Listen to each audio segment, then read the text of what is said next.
Azúcar con la negrita Celia Cruz. Sazón está sonando aquí. No, Gustavo, ponele onda, por Dios, porque yo estoy azúcar. Y la cara de mi marido, como buen contador, una seriedad brutal. ¡Azúcar! Sí. ¿Cómo andas, Silvina? ¿Te da risa o no te da risa? Sí, sí. Ah, bueno, menos mal. ¿Y si te decía que no?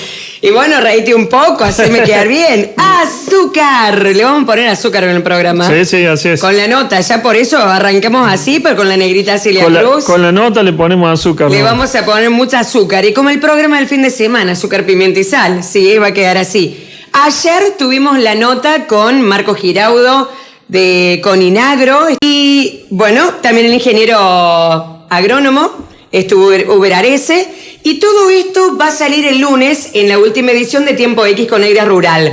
Yo ayer arrancaba preguntando sobre el tema de las señales del gobierno en este año 2020. La idea es empezar con una introducción, de alguna manera una síntesis de lo que ha pasado este año. Y también vamos a relacionarlo con el tema del campo, pero obviamente que la cuestión económica hace que siempre haya una mirada macro en la cual estamos todos involucrados porque hablamos de una ciencia social, Gustavo. Así es, Silvina. Bueno, comenzamos sobre las señales, el punto número 1. Bueno, muchas señales no hubo, para no decir que prácticamente no hubo ninguna, más que incertidumbre económica, no solamente sobre el sector agropecuario, sino sobre todo la economía en general, en donde no hay perspectivas serias de lo que va a pasar a futuro. Mucha incertidumbre, bueno, y eso es lo peor que le puede pasar a un país, en el sentido de que eso genera que quienes tengan recursos no le vuelquen hacia la inversión, sino que esperen para ver qué es lo que sucede más adelante.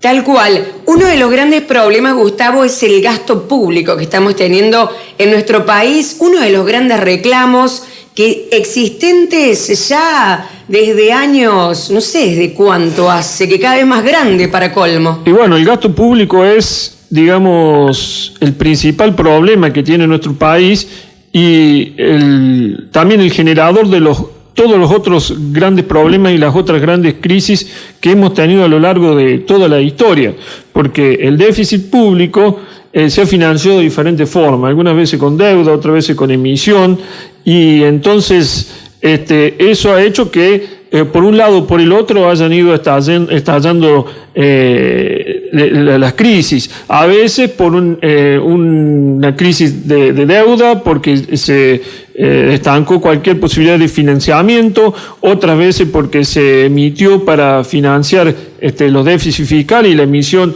ha generado que haya una sobremonetización de la economía y eso ha generado que suba la demanda sobre el dólar, que empiece a escasear el dólar. Esta no es la primera vez que ocurre, sino muchas oportunidades. Y bueno, eso ha sido el desencadenante de todas las crisis que hemos tenido a lo largo de la historia de la Argentina en los últimos 70, 80 años. Sin lugar a dudas que estamos hablando de este último año, porque si no tendríamos que irnos un poco más lejos. Por eso voy a hablar solamente del ministro Martín Guzmán. De alguna manera hemos visto distintos proyectos a lo largo del año, pero que me parece a mí estaría interesante resumirlo en esta idea, que lo he escuchado en muchas oportunidades, diciendo no se soluciona el tema, el problema económico del país bajando el gasto público, sino creciendo.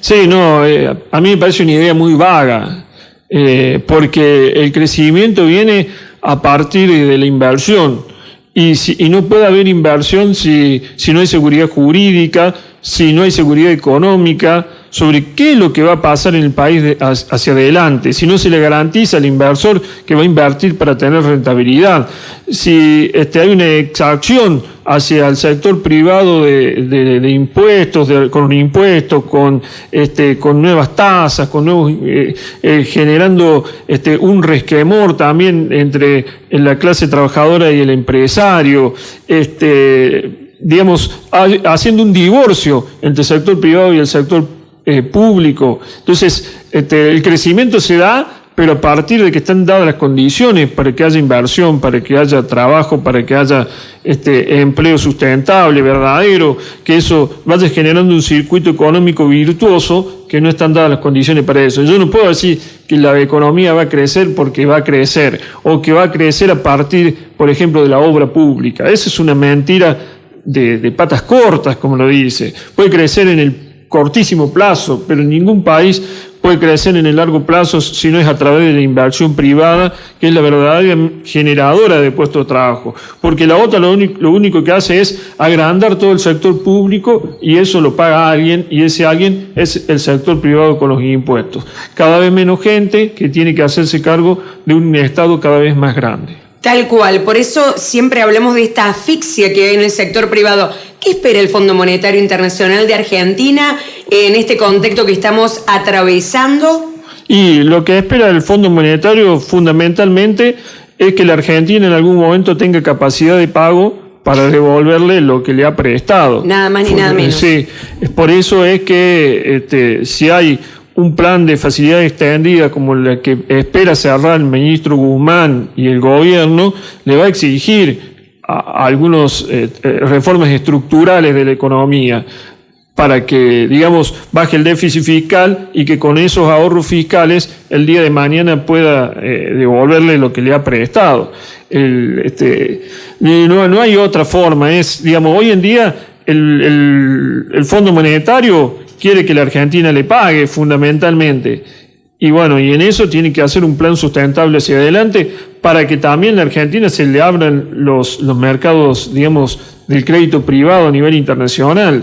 Hoy en día el Estado se está financiando únicamente con la emisión monetaria y absorbiendo pesos del pequeño mercado de capitales que hay en la Argentina, que por otro lado le retrasa el crecimiento del sector privado porque es una aspiradora de créditos, de plata a tasas altas o a tasas que están aseguradas con con la variación del tipo de cambio del dólar oficial. Entonces, el sector privado no consigue financiamiento y por el otro lado el sector público aspira dinero de todos lados. Ahí creo que de alguna manera está la explicación de qué es lo que pasa cuanto más se demora, cuáles son las consecuencias, Gustavo. Y exactamente. Eso es lo que sucede. Sí, fundamentalmente esto es que el sector privado no encuentra financiamiento, por eso la baja tasa de inversión que hay en la economía. La inversión del capital de largo plazo se debe hacer con financiamiento de largo plazo a tasas de interés que hagan que el negocio, que la actividad económica que se va a desarrollar sea sustentable. Eso en la Argentina no está pasando. Por eso los problemas que tenemos en el desempleo y demás. ¿Cambia las exigencias que había con nuestro país, con Christine Lagarde, con respecto a Kristalina Georgieva? ¿Este cambio de mandato que hubo? No, yo creo que no es por el cambio de mandato, sino por las circunstancias que hoy en día tiene la Argentina. A lo mejor en el 2018, cuando Christine Lagarde le dio el crédito, no se debió a Christine Lagarde, sino fundamentalmente porque ahí había habido una movida política de parte de Donald Trump para tratar de apuntalar al gobierno de Macri.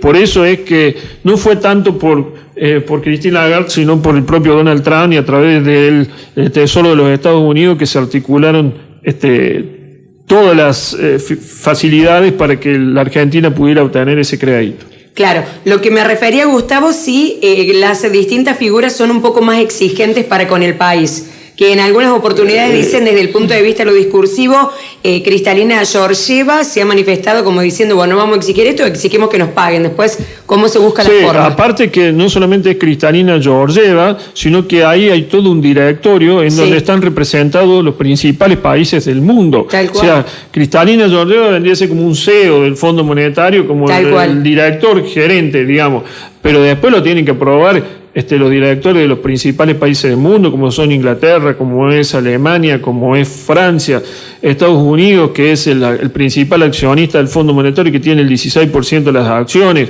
que bueno, vamos a ver qué pasa con el gobierno de Joe Biden, si es lo mismo de fácil que en principio se ve así, pero atrás de John Biden está, por ejemplo, Larry Fink, que es el principal CEO del principal fondo de inversión que tiene acreencias con el gobierno argentino en lo que es la deuda privada. O sea que por el conjunto. Sí, una cosa. Claro, pero después esa es la voz, sin lugar a dudas, la imagen, la figura. Claro, que el directorio del fondo le va a exigir que la Argentina muestre un camino hacia adelante, un plan económico, reformas estructurales, para que el día de mañana pueda pagar. Por este camino no lo podemos pagar. Recién estábamos hablando de todo esto, de alguna manera, cuando empezamos la nota, en relación al gasto público. Dos cuestiones que permiten financiarlo, por un lado la emisión, por otro lado por deuda, como ya lo hemos visto, y decíamos, yo el otro día también le preguntaba a Martín Tetaz, al licenciado en Economía que estuvo aquí en nuestra ciudad, sobre el tema de la dolarización, y él decía que por un lado resuelve algunos problemas, pero por otro lado también puede ser una gran traba a la hora de buscar financiamiento, ese tipo de cosas, justamente con estas dos herramientas. Sí, bueno, emisión de deuda. Yo ahí tengo una visión y una forma de ver, digamos, distinta a la de Martín Tetaz.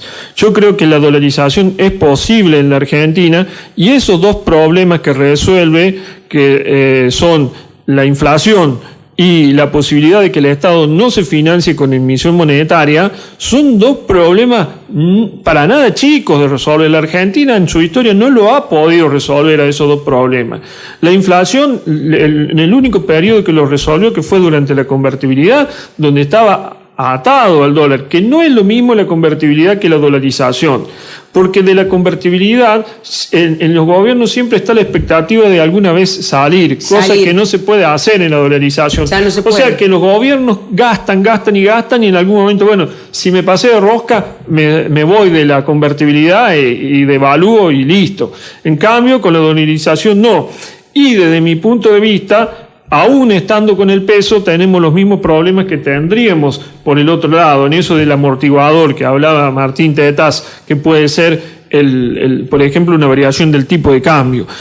Para mí, yo creo que uno de los problemas que tiene la Argentina es que nunca encuentra límites. Entonces, la dolarización sería un límite a que los gobernadores... lo que marca hasta dónde se puede. Claro. Entonces, cuando vos tenés los límites, cuando vos sabés que de ahí no te podés pasar porque el otro lado está el precipicio, ahí es donde vos sabés que tenés, hasta acá puedo ir. Si los gobiernos son responsables, si los gobiernos saben manejar el criterio del gasto, si sabemos bajar el gasto público en relación al PBI, seguramente que la situación va a ser totalmente otra.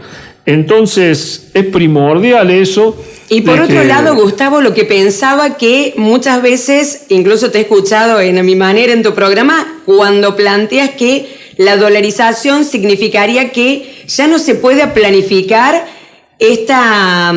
digamos, el ahorro, o llevaría a que se incremente la inversión, porque ya no ganarías plata, hablando fácil, ya no ganarías plata teniendo dólares parados, digamos. Sí, ingresarían a la economía. Sin lugar a dudas. ¿Sería algo así, pero tan directo el efecto? Sí, porque el dinero ese ¿por qué se gana por tener plata fuera del sistema? Por la posibilidad de que la moneda nacional se devalúe.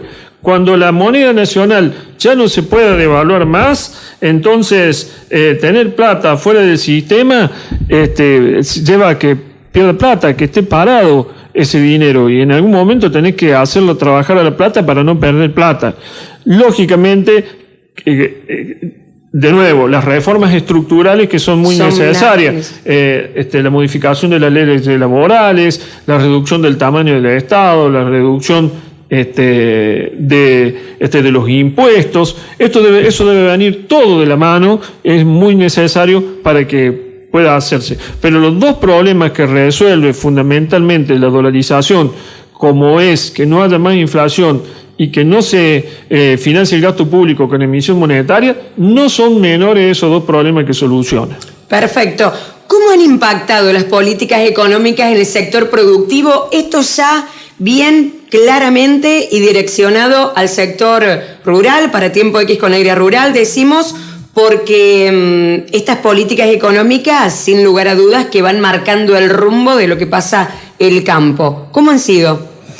Bueno, estas políticas económicas que van marcando el rumbo y han sido bastante, digamos, todo se tapa con lo que pasa hoy en día con el precio de la soja, ¿no es cierto?, que es muy importante. Pero si no hubiera ese precio en Chicago alto, que estaba en la nota que hicimos el otro día, que significa una devaluación prácticamente lo mismo en términos de plata, de una devaluación del 30%, y la situación sería totalmente otra, porque habría cierto atraso cambiario, en el sentido de que no es lo mismo tener una soja a 2.800 pesos que tener una soja a 1.800, 1.900. Entonces todo eso, producto de, por ejemplo, las retenciones, hace que se sienta. Es fundamental eso, en el sentido de que este precio de Chicago tapa todo lo demás. Te hacía el ejemplo el otro día en un diálogo que siempre tenemos, que si en la época de la convertibilidad la soja hubiera estado a $600, la convertibilidad se hubiera ido mucho más hacia adelante. ¿Por qué? Porque cuando se sale de la convertibilidad, la soja estaba aproximadamente a $200 y el peso se devalúa un 200% ahí. Entonces la soja pasa a valer 600 pesos producto de la devaluación. Pero si, por ejemplo, en ese mismo momento la soja hubiera valido $600, como cuando llegó, por ejemplo, en la época 2004, 2005, 2006, esa soja de $600 sería un tipo de cambio de $1. Y ahí no hubiera atraso cambiario. Como las distintas variables van equilibrando, van marcando. Como el precio de los commodities van modificando. Y eso se llama los términos de intercambio. El término de intercambio, que es la relación que existe entre la producción que yo exporto y la producción que yo importo, que el mundo me vende a mí. Por eso, eso del atraso cambiario a veces depende de un montón de otras variables, por ejemplo, en las exportaciones del precio de las commodities. Claro, y a veces también se dicen las externalidades positivas, algo que afecta positivamente también a lo que está pasando. En un proceso de dolarización, donde ya el tipo de cambio, ¿no es cierto?, ya no se puede modificar porque tenés una moneda dura, ahí la única forma de darle competitividad es bajándole el costo siempre al que exporta. ¿Cómo se bajan los costos? A través de los impuestos y también a través de haciendo generalmente cada vez más competitivo a las empresas. Entonces van trabajando con contabilidad de costos, van haciendo mezclas productivas en donde bajan los costos internos a través de esas mezclas productivas, haciendo más eficiente tanto sea el uso de los insumos como de la mano de obra. Y a través del Estado, achicando el tamaño del Estado y generándole mayor rentabilidad porque le baja los impuestos. Entonces ahí es donde se hace esa mezcla de competitividad, donde el tipo de cambio real es mejor para quien exporta sin necesidad de tocar el tipo de cambio. Claro. Entonces el tipo de cambio genera devaluación y todo. Claro, y eso se traslada a precios. A precios. En cuanto a lo que ha sido este año 2020, ha habido algunas estrategias, llamémosle estrategias o políticas o medidas que se han implementado para poder lograr una mayor liquidación por parte del sector productivo, estimular al sector productivo. ¿Qué pasó? No, para mí no fueron, digamos, suficientes. No convencieron demasiado. No, porque la expectativa de evaluación en ese momento era muy alta, e incluso al piso de la variación y de la brecha cambiaria la ponía el propio Estado cuando puso el impuesto país y más cuando puso el 35% a cuenta de ganancias, que ahora están estudiando de sacarlo. Creo que la principal medida que puso el Estado en este sentido para que haya más liquidación de exportaciones la hizo, creo que el lunes o martes de esta semana, cuando le exigió a las exportadoras de cereal que liquide dentro de los 15 días si no le sacaba la habilitación para exportar. Esa fue la primera y única medida que, digamos, para mí va a tener efecto sobre el ingreso de dólares. Si los exportadores no liquidan dentro de los 15 días, le sacan la habilitación para exportar, y eso significa para el que exporta una sanción muy fuerte, porque no puede después vender en el exterior. Es decir, que no estamos enfocados en los productores, que el problema no fueron que los productores no liquidaran, sino las agroexportadoras. Claro, el problema no está en que el productor no haya vendido, sino que esas ventas, cuando los exportadores lo vendían al exterior, digamos, quienes compraron esa mercadería en el exterior se la pagaron en dólares, y esos dólares no iban ingresando a la economía argentina en el momento en que debían ingresar, se quedaban en el exterior o se subfacturaban exportaciones. Bueno, hay un montón de cosas que pueden estar en el medio, pero bueno, yo creo que la principal medida y la más efectiva es esa. El encarecimiento del tipo de cambio a través de estos impuestos. Creo que lo único que generó es ponerle un piso a la brecha, creo que hoy fue la más baja, ayer fue la más baja, producto estacional, de que hay alta demanda de dinero porque se acerca la fiesta de fines de año, pero de acá en adelante no sé cómo lo van a hacer, y creo que la principal medida, bueno, sería ahí achicar esa brecha, haciendo acciones, digamos, llevando en forma contraria a lo que hicieron antes, que es la generación de estos tributos sobre el tipo de cambio real, oficial. Gustavo, estaba pensando respecto a una cosa muy importante, que también cuando se habla de la liquidez se piensa sobre la posibilidad de ahorro del sector productivo, que lo hace sobre todo con cereales, con granos, y que ha generado un contexto incluso hasta de bronca en muchos casos. Se ha visto en acciones de, por ejemplo, romper silos bolsas. Este es un método de ahorro histórico. Bueno, desde que se surgen las silos bolsas, porque antes no estaban. Eso se da, digamos, que no haya ventas, que se trate de ahorrar en grano, es una medida defensiva del productor.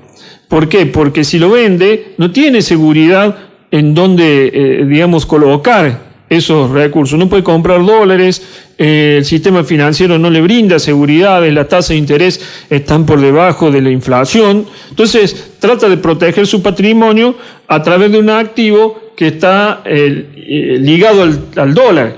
El otro día hay una muy buena nota de Juan Carlos de Pablo que habla de los especuladores. Sí. Y bueno, es el especulador el que vende, pero también es el especulador el que compra. Me encantó esa nota, porque a mí me encantan los cuentos, ¿lo puedo decir, Gustavo? Sí. La diferencia entre el especulador, que dice todo el mundo especula, desde el que pone una gomería, que piensa que se te pueden pinchar las gomas, y diferencia el conspirador, que ahora saliera a generar acciones para que a vos se te pinchan las gomas todo el tiempo. Esa es la diferencia, claro, para tener más clientes. O ponía de ejemplo lo de una película de Charles Chaplin, ¿era? Sí, El pibe. El pibe que tenía para vender vidrios.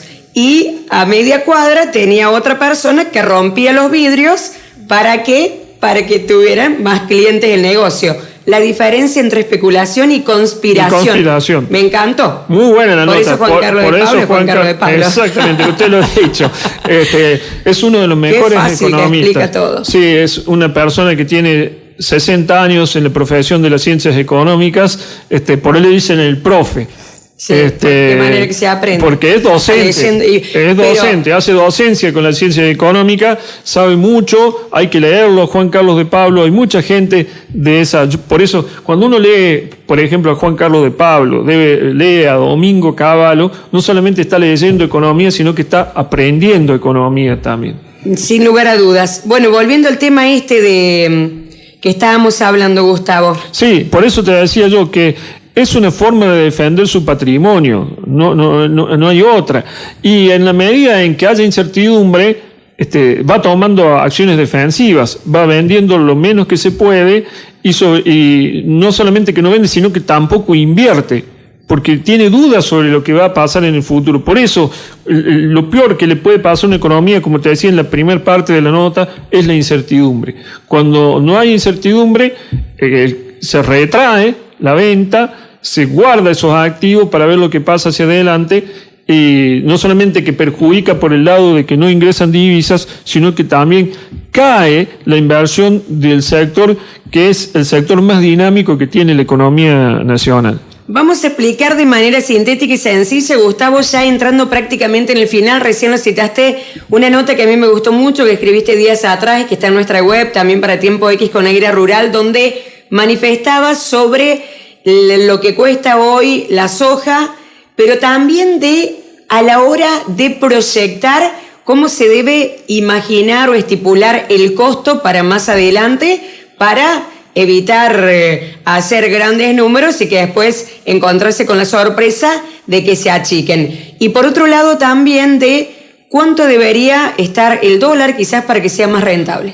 Mirá, eso del precio de la soja es algo que viene desde siempre. La soja es un precio que nosotros los argentinos no somos formadores de precios, sino que los precios se forman en el mercado internacional, generalmente en Chicago, en Argentina. La Argentina es un tomador de precios. Históricamente ha habido épocas en las que los ha beneficiado ese precio y hay épocas en las que ha estado muy bajo, y hasta que la única posibilidad de equilibrar eso ha sido a través de la variación del tipo de cambio. Ahora, bien, ¿cuál es el error que se comete? Es que cuando se va a esos precios que son precios espectaculares, extraordinarios, creer que va a quedar en ese precio la producción. Y es un error que comete tanto a veces los productores cuando hacen los números para ver hacia adelante, como también lo comete el Estado. Entonces, generalmente... Es la tentación de que haya más.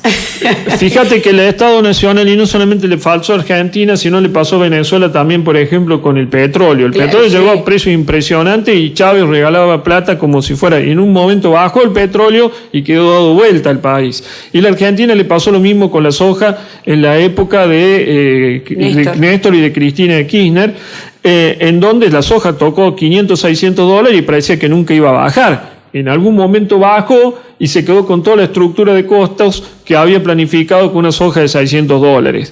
Y ahí es donde el país entró en déficit porque aumentó el gasto público de 30 puntos del PBI a más de 40% del Producto Bruto Interno. Y después quedó con ese gasto y no lo bajó nadie. No solamente no lo bajó Cristina, no lo bajó Macri, no lo baja Alberto Fernández. Ahora creo que ya se quedó sin ninguna caja para sostener ese nivel de gasto. Entonces, ese es el drama. Y al productor le pasa lo mismo. Ahora tenemos una soja que en Chicago está a $430, ¿no es cierto? Redondeándolo. Ese precio, tomándolo al año pasado, estaba en $350 en Chicago. Entonces, hay una variación de prácticamente $100, porque llegó a tocar hasta los 450 prácticamente ahora. Y con la variación de que el año pasado, antes de diciembre, que entró el nuevo gobierno de Fernández, las retenciones estaban al 18% más 4 pesos por cada dólar exportado. Incluso el dólar tocó los 60, más caía todavía, no llegaba al 25%. Y pasó a más del 30% las retenciones. Pero así todo, al modificarse el precio de Chicago y al devaluarse también el peso en función de la inflación, ha hecho que la soja, que el año pasado estaba a 1.470 pesos el quintal, 14.700 pesos la tonelada, pasara a 27.000, casi 28.000 pesos la tonelada, es prácticamente el doble. Esa variación del precio se debe un 40% a la variación del tipo de cambio y un 60% a la variación del precio en Chicago. Y equivale a una devaluación del peso, o sea, tiene el mismo efecto el incremento de la soja en Chicago a que el tipo de cambio se hubiera devaluado un 30% si no tuviéramos en cuenta la variación de las retenciones y un 40% teniendo en cuenta la variación de las retenciones. Y si hubiera estado la soja al mismo precio que el año pasado, $235 con la corrección de las retenciones, hubiera hecho falta prácticamente un dólar de 120 pesos para tener el mismo precio. Pero es mucho menos nocivo cuando varía el precio de la soja producto de un incremento en Chicago que cuando va a tener que hacer variar el tipo de cambio, claro, porque ahí le pega a los sectores asalariados sobre todo. Ahí está. Muy buena la síntesis. Gustavo, ya para cerrar, ¿en qué se debería centrar un proyecto que se enfoque en resolver diferentes tipos de problemas, como estábamos hablando recién, tema gasto público, consecuentemente una fuerte presión tributaria que se interpreta como un castigo en nuestro país en muchos casos. Bueno, para mí fundamentalmente en un plan económico que lo primero que haga es estabilizar la economía, la macroeconomía. Si la Argentina no estabiliza la macro, eso del crecimiento y de todo lo demás es una expresión vaga. Primero un plan económico que estabilice la economía y en función de eso se pueden hacer reformas estructurales que hagan que ese plan económico sea sustentable en el tiempo. Y a partir de ahí sí ir planificando, por ejemplo, un achicamiento del costo del Estado sobre los particulares. Y digamos, ahí hay una baja del gasto público que es fundamental. Creo yo que los planes sociales tienen que existir, pero que tienen que tener un limitante en el tiempo. Por ejemplo, si yo doy un plan social, o un plan para aquellas personas que no tienen empleo, deberían ser sobre un tiempo de 1 año y medio, 2 años, en donde la persona que está desempleada tenga tiempo a buscar empleo, tenga tiempo a capacitarse y sepa que antes de los 2 años tiene que encontrar ese empleo porque si no se va a quedar sin ese plan. Si yo lo dejo en un tiempo indefinido, esa persona nunca va a tener, digamos, el aliciente a ir a buscar trabajo porque sabe que la plata le llega por el otro lado. Entonces, que esté el plan social, pero solamente, como es en todo el mundo, para tener el tiempo de encontrar un nuevo puesto de trabajo, para capacitarse y para vivir de su salario. La mejor redistribución del ingreso que tiene cualquier país del mundo es el trabajo digno. El trabajo digno te da la posibilidad de tener un sueldo, y ese sueldo, en la medida que también se achica el desempleo, va habiendo pugnas entre los empleadores para conseguir el mejor empleado. Entonces ese salario se va retroalimentando, porque al revés de lo que pasa ahora, en donde hay un exceso de oferta de la masa laboral, de la gente que está capacitada, se va achicando. Entonces, cada vez va habiendo más demanda de esa gente capacitada y los sueldos van creciendo. Por eso hay que ir hacia una política que genere la inversión, que genere el empleo, y ese empleo va cerrando todo un círculo. Esa gente que tiene un sueldo va a gastar una parte del sueldo y la otra parte la va a ahorrar. Ese ahorro va a constituir la base sobre la cual el sistema financiero va a ir financiando también a la inversión. Eso se llama circuito económico y es la base sustentable de cualquier economía del mundo. La Argentina en este momento no lo tiene cerrado ese circuito económico, y por eso es que tenemos todos los problemas que tenemos. Te quiero agradecer, Gustavo. Muchas gracias. Gracias a vos, Silvina. Buena estrella.